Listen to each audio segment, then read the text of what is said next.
What's up everybody, my name is Big Cam and welcome back to another movie review, and today we are talking about 2025's Elio. And I went just yesterday over the weekend and saw Elio here with my buddy Andrew Langone and his wonderful daughter Avery, little cute little button, my little niece Avery, and his lovely wife Lexi. And it was cute. We didn't know necessarily what to expect going into it. It is like an original Disney Pixar, I believe, project. You know, like it's not like a sequel. It's not like it's, you know, it's original, which I do appreciate it for that sense, where like it's not an IP that's already existed that somebody's adapting or like, you know, rebooting and doing another Buzz Lightyear. You know, like it's not like there was Toy Story movies and they made the Lightyear movie and now it's like its own thing, but they were inspired by Toy Story. This is like maybe inspired by some things and we'll talk about it, but like, you know, it's overall it's its original story. There's Jonas Kybreb. I'm sorry if I butchered your name, but Jonas voices Elio. Zoe Saldana voices Olga, which I believe is his aunt. Remy Edgerly voices Glorden, which is the best character in the movie. So funny.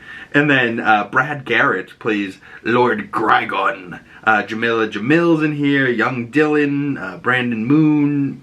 Jake T. Getmit. You know, like, so there's a few people in here, but there's mostly just, you know, different type of people. Oh, Brendan Hunt from Ted Lasso's in here. And Gunther Melmack.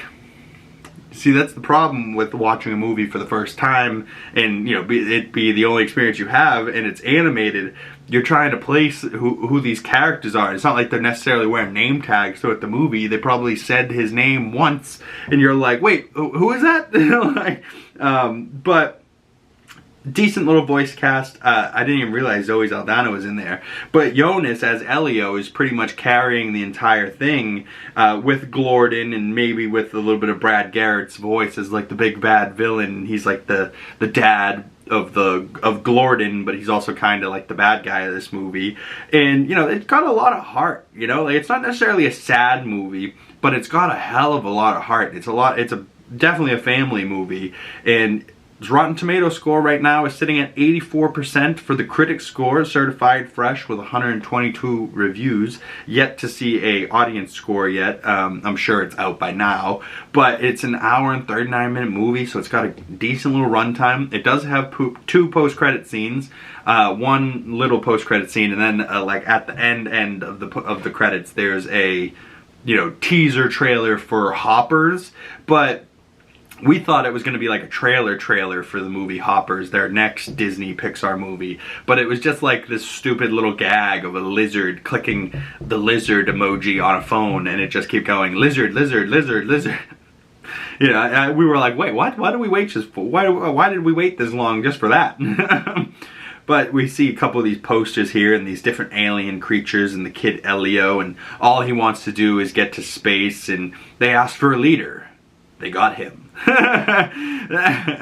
Oh god, I mean, it is kind of funny, but you see Elio on the cover here, that little like techno blob thing's name was, you know, whatever. Glorden. The only thing I had to say about Glorden is that he was like this like six-legged worm thing and he had no eyes. So the whole time I was like, it is a little unsettling that he's got no eyeballs. But, you know, once they become this mechanized machine, like you can see at the top, the big giant creature with like 4 red eyes at the top, that's all a machine, and he's actually a worm creature just like Glorden, and this machine makes them like this formidable beast and this killing machine. But Glorden just wants to be a nice little kid and hang out with his best new pal Elio. And like, you know, Elio's just a lonely kid, and his parents passed. They never told us how his parents passed, but so like, you know, he's not got a mom and dad. He's living with his aunt. His aunt wanted to be an astronaut but decided to not go because she wanted to take care of him. He thinks she doesn't even want him. He thinks the only people that actually wanted him are now gone, his mom and dad. So like, you know, if you have an only child, or like a child that lost its parents and you're now the new guardian of this child, and you know, this is like a perfect movie for those type of kids. It was only yesterday later in the evening, it hit me that I was like telling my buddy Langone, I was like, man, if you lost your parents, or if you were like a single child from like a divorced household, and you had like one mom and dad, or you know, you're switching back and forth and you're like on your own, this would be a perfect kid movie for that type of child to relate to and have some type of understanding of what's going on in his life, you know what I mean? But then I also thought about it, I was like, oh wait, it's kind of just Peter Parker, right? Like his parents died and he's living with his Aunt May, you know? Like this is kind of, I was like, did the guy that came up with Elio just watch Spider-Man and was like, I wonder if Spider-Man wanted to go to aliens and like talk to aliens, go to space, what would he be like? You know, I don't know. I would be curious to know if where this idea came from. But the director's Dami Shi, who has done other things like Turning Red and Bow, and then Madeline Sharafian, who has done other things like Burrow and Omelette, some short films. Yeah, looks like they haven't done too much, but it looks like maybe, yeah, two female animators came up with this idea, and I think it's a decent movie, a decent idea. You know, a decent original animated film, definitely for kids, definitely not like recommending this to the adults, like, hey, this great movie, go check it out. But like if you're a young parent and you have young kids, this would be a decent movie to go see with them, you know, and definitely not too crazy, definitely not a crazy runtime, and yeah, decent movie. Avery liked it, so I guess that's all that matters, right? Overall, I gave it about 3.5 out of 5 stars, about a 7 out of 10. Nothing too crazy, nothing, you know, too crazy to write home about, nothing too bad to like warn you about, you know, like just a decent movie, a decent Pixar original idea. And yeah, Elio was a cool little kid that wears an eye patch. And you know, there's some decent humor in there for the adults as well, like, you know, some things that the kids probably wouldn't get, but the adults are like, oh boy. But you know, that's how these Pixar movies go, right? And you gotta have some things for the adults that bring the kids to the theaters.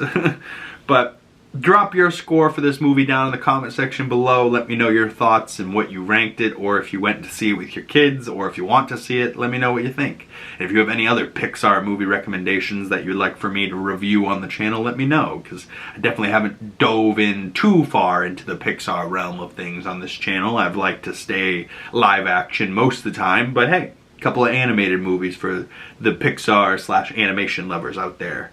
But if you've made it this far in the video and you would like to support the channel, the best way to do that is liking this video, commenting down below in the comment section, subscribing if you haven't yet, and trust me, that's a great way to help the channel and help the channel grow and keep getting pushed out into the algorithm. Please hit that bell so you don't miss future videos and you get the notifications when they come out. Thank you guys so much. Once again, my name is Big Cam, and I will see you beautiful people in the next one. Peace!